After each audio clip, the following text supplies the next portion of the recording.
Tahukah anda takat lebur emas ialah 1064 darjah Celsius? Ini bermakna emas tidak akan cair dengan api biasa, termasuk api rumah terbakar yang suhunya sekitar 600 hingga 800 darjah Celsius.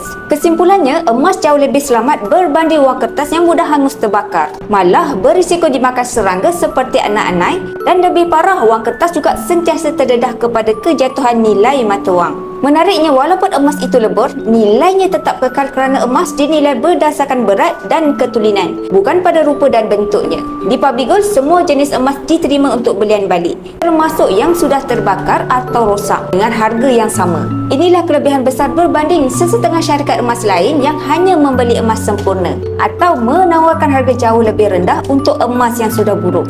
Dengan Public Gold, anda bukan sahaja mendapat harga belian dan jualan yang kompetitif, tetapi juga syarat jual beli yang telus, mudah dan tidak cerewet. Dengan cawangan yang banyak di seluruh Malaysia, ia menjadikan simpanan emas lebih selamat dan terjamin.